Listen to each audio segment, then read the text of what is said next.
Hi everybody and welcome back to my little YouTube channel. If you're new to this channel, my name's Amanda, it's nice to meet you. I'm a diagnosed autistic adult. I was diagnosed a few years ago. I decided to make these videos in order to help build an autism community, because obviously I want to make friends along the way.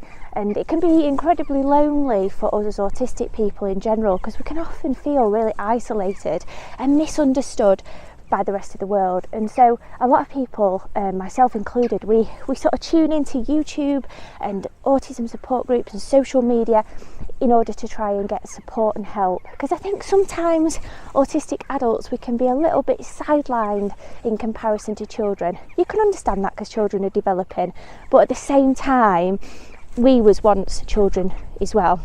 And I think sometimes society often forgets that, and so our mental health tends to be a little bit neglected along the way. So that's why I'm making these videos, and today I'm going to be talking about special interest in autism. So if you're autistic and you have a special interest, this is the video for you.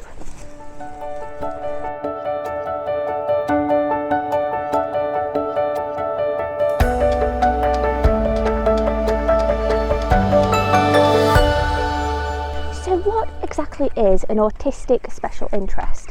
Now, a special interest, as its name suggests and by definition, is something that we're interested in and we class it as special because it's really special to us.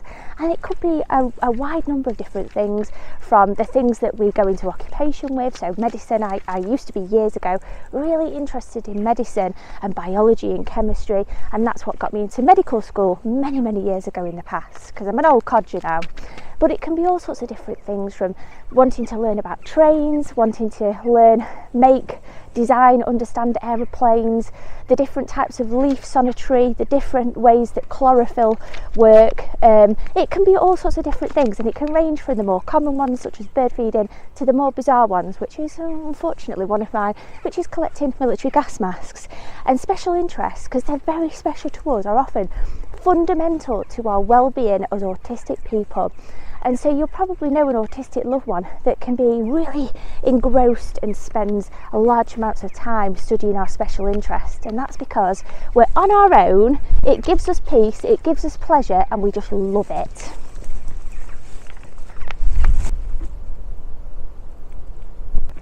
So what are some of the different types of special interests? Like I've just said, it can range from the more common, such as bird feeding and cooking or baking bread, to the more bizarre, such as collecting gas masks and hazmat suits, which I do.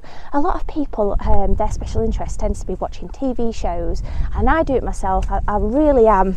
Probably actually one of my special interests is crime documentaries. I'm obsessed with crime documentaries, and that's not a weird thing. That's just because I'm so interested in learning about the psychology and behaviour of these perpetrators.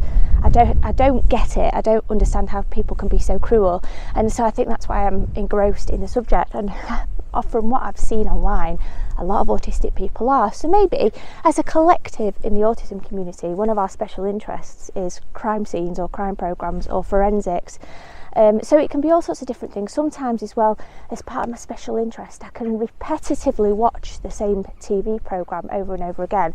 And I think that's because it's like a comfort thing. It provides me some sense of routine and normality and comfort. I know what I'm going to expect. I'm sure if you're autistic, you can relate to that. But special interests can put us, like I've just said before, through our career pathway. So if you're good at maths, you might become an accountant. If you're good at computer science, you might go into designing computer games or computer systems. So it can be really positive and fundamental to our emotional health and well-being. Sometimes it can get us into trouble a little bit as well, and that's happened to me in the past, especially if you can imagine you've got this random person, even just before I was diagnosed with autism, collecting military gas masks and all this military paraphernalia.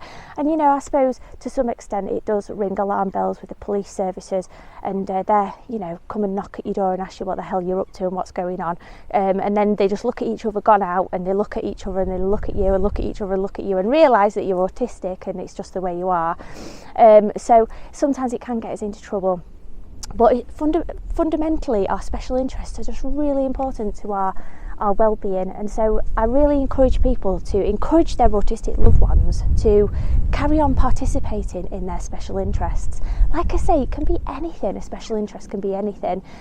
Different types of trains and automobiles, for example. Leave a comment below, what's your special interest? So what is the purpose of special interest for autistic people? Well, I know for myself, having a special interest or a collection of special interests helps to reduce my stress substantially, and as a result of that it reduces my anxiety and it helps me to recharge my social battery.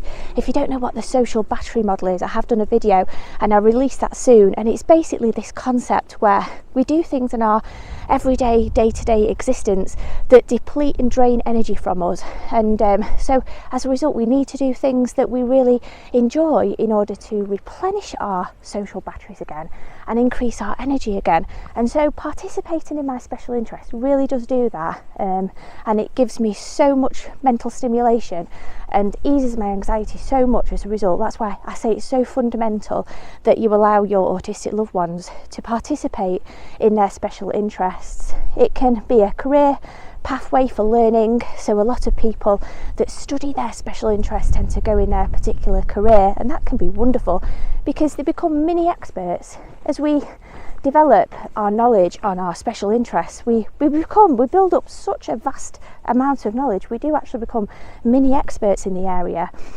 And of course, having special interests provides for us routine and it provides structure. And you know yourself, autistic people, we love routine and structure.